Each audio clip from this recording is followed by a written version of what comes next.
श्री राधा बाबा की जय हो, श्री बाई जी महाराज की जय हो, श्री राधे श्याम।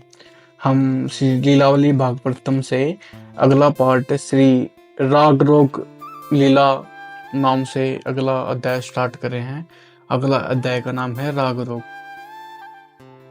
जय श्री राधे श्याम। प्रातःकालीन श्रृंगार भोग के उपरांत निकुंज महल के रत्न सिंहासन पर श्री प्रिया प्रियतम विराज रहे हैं। युगल रसिकों की सहज मुस्कान से निकुंज महल का वातावरण आनंद की और लहरियों से संसित है। सखिया मंजरिया अपने अपने सेवा कार्य में लगी हुई हैं। मैं युगल रसिकों के रत्न सिंहासन के समीप खड़ी खड़ी पंखा जल रही थी। श्री प्रिया जी को अति प्रसन्न वंदना देखकर श्री प्रिया जी ने कहा, श्री प्रियतम ने कहा, प्रिय क्या एक बात पूछूं?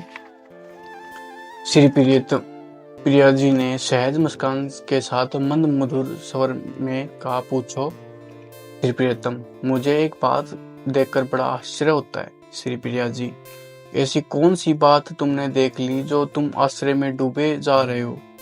श्री प्रियतम ने अपने आश्चर्य की बात को बतलाना आरंभ किया। जो मैं कहने जा रहा हूँ उसे भले तुम न मानो, पर मैं अपने अंतर की मान्यता ही कर रहा हूँ। चारों दिशाओं में मुझे एक भी ऐसी नहीं दिखलाई दे रही जो तुम्हारी क्षमता कर सके। ऐसी नारियों का अभाव नहीं है जो सुंदर न हो, एक से एक बढ़कर सुंदर है, किंतु वे सुंदरता अति सुंदर नारियां भी तुम्हारी सुंदरता की छाया को भी छू नहीं सकती। तुम्हारी सुंदरता की तुलना में कहीं कोई है ही नहीं। तुम्हारी सुंदरता सर्व प्रकार से अनुपम है। तुम्हारे कुंचित केश, उन्नत बाल, भंगिम प्रकुटी, अन्यारे नयन, अरुण अधर, मौक्तिक दंत, सुडोल कर्ण, कंबू कंठ, सुदर नासिका, कलित कपोल, सुदृढ़ बाहु, कोमल कर, ललित अंगुलियां, आकर्षक नख, मृदुल हथेली, श्रृणकटी, मृदुल चरण, मनहर चितवन, किशोर कांति, तन वंग यष्टि, गौर आभा, ये सभी निरुपमेय है, वस्तुतः निरुपमेय है। लोकांतरों में किसी नागरिक की नासिका सुंदर है तो कपोल पर कांति नहीं है, यदि केश सुंदर है तो बाल समुन्नत नहीं है। लोक की प्रत्येक नारी में कोई न कोई न्यूनता है ही, ऐसी एक भी नहीं जिसकी रूप राशि में सभी प्रकार की सुंदरताओं का सही रीति से संगठन और सामंजस्य हो। यह बात रही रूप राशि को लेकर। इस तथ्य से अलग यदि कोई नारी रूपवती है तो वह शीलवती नहीं है। यदि कोई रूपवती और शीलवती है तो गुणवती नहीं है। कोई गुणवती है तो उसमें रूप या शील या इन दोनों का अभाव है। तुम्हारे शील और गुण का क्या बखान करूं? ऐसी कौन सी कला है जो तुमको ज्ञात न हो? 64 कलाओं की मर्मज्ञ होकर भी तुम स्वयं को गुणहीन ही मानती हो। ऐसा शील कहाँ देखने सुनने को मिलता है? रूप गुण शील का ऐसा दुर्लभ समानतापूर्वक सामंजस्य कहीं देखने को मिलता है तो यह एकमात्र तुम्हारे अहोन सलोने व्यक्तित्व में है। रूप गुण शील के ऐसे अद्वितीय में समानुपातिक संगठन को देखकर मेरे विस्मय के पंख प्रथित हो जाते हैं। श्री प्रियतम के मुख से शील गुण रूप की चर्चा सुनकर श्री प्रिया जी बहुत सकुचा गई। वे लज्जाए स्वर में कहने लगी, आज तुमको क्या हो गया है? किसने तुमको ये पाठ पढ़ा दिया है? क्या रंगदेव जी का रंग चढ़ गया है? श्री प्रियतम भावी और भाषण में पूर्णवत लटके लटके स्वर से कहने लगे, रंगदेवी का भला क्या रंग चढ़ेगा?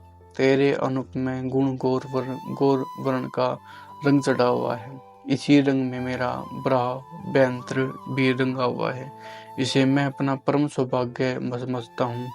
तुमने रंग देवी की बात कैसे चला दी? उनके रंग की भला क्या चर्चा? उसका रंग मुझ पर चढ़े, इसके बदले कहना उचित रहेगा कि उस पर ही मेरा रंग चढ़ा हुआ है। श्री प्रियतम को बीच में टोकते हुए श्री प्रिय जी ने मेरी बात सुनी।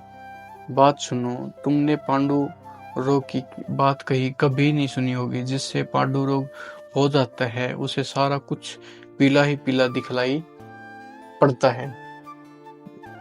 लाल रंग, मोतिया रंग, हरा रंग, सारे के सारे रंग पीले ही पीले दिखलाई देते हैं। इस पांडु रोग के समान ही तुमको राग रोग हो गया है। राग रोग से ग्रस्त होने के कारण अनुराग की अधिकता में तुमको ये मेरे अवगुण भी गुण के रूप में परिलक्षित हो रहे हैं। मेरी सखियां मुझसे अधिक रूपवती हैं, गुणवती हैं, शीलवती हैं। तुम मानो या मत मानो, पर मैं हूँ साधारण से अति साधारण।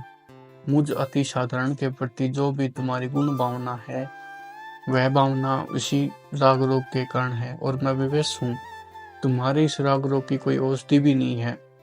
उसी भाव भरे मन से श्री प्रियतम श्री प्रिया जी को भाव भरी दृष्टि से देखते हुए कहने लगे, मेरी आंतरिक कामना है कि मेरा यह राग रोग सदा बना रहे, अपितु दिन प्रतिदिन विवर्धित होता रहे।